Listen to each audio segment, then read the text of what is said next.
I think probably the explanation I'd like is around the delay as well. And Deputy O'Brien made a point there about making it a pilot project for cost rental, and that was a commitment given when Owen Murphy came out to the estate back in the day, back in 2018, I think it was.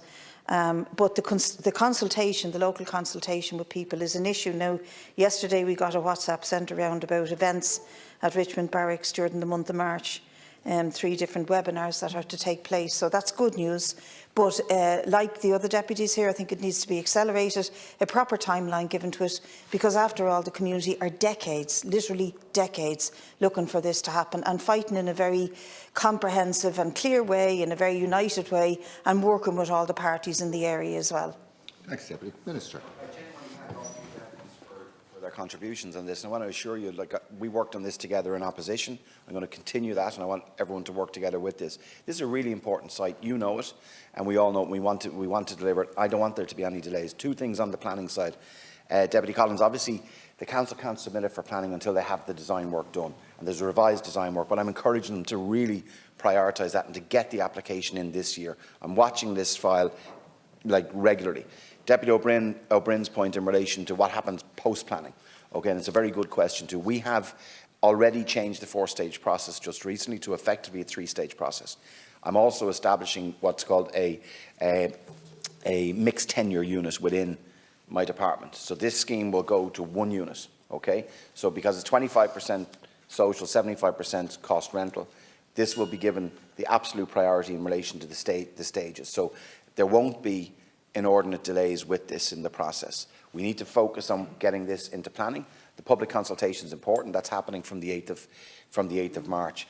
And I'm quite happy to keep deputies regularly updated from my side of things. Minister. And I know you'll keep the pressure on as well with DCC through your own representatives in the area. That last point is very, very important, because we met and worked with a lot of younger people in the community who were trained, went to college, working in IT, on reasonably decent wages, but not able to afford to live in the area and grow their own families in the area.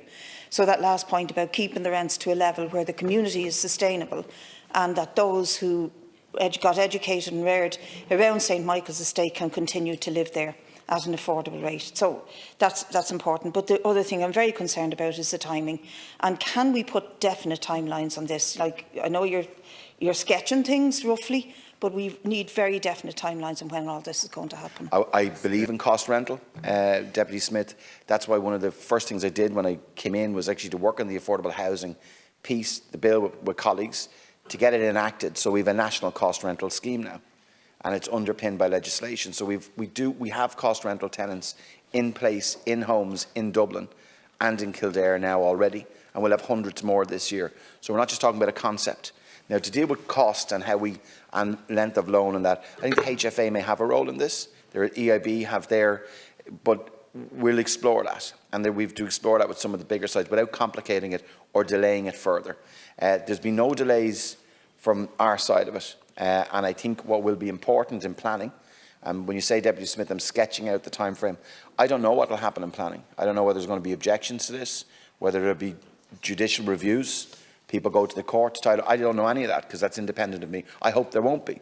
And I hope the way the council are approaching this on a plan-led basis is correct, because people can see now, right, the detail of what we'll be proposing to be built there, and to take the feedback from residents now. And that's important. But I can't give you, I want them to lodge planning by the end of this year, and I can assure you, Deputy Collins, that I'm encouraging DCC in a very positive way to make sure that that timeline is hit. I can't say who's going to object or make observations to it. So I hope that it receives a very fair wind through the planning process. It's given its planning. We already know the council in advance of that will be submitting proposals to me and to the department in relation to funding. So we can work that through in advance of planning being granted. So I'm expecting a new application actually from Dublin City Council under the Affordable Housing Fund. I haven't received it yet. They're working that through. I think they'll work it through on the basis of knowing how many units are actually going to be there. But I would expect, and I hope, that the deputies here will support the increased amount of homes there, the 548 homes that we're saying, 75% cost rental, 25% social, and we'll encourage residents and work with them to make sure it gets through planning quickly.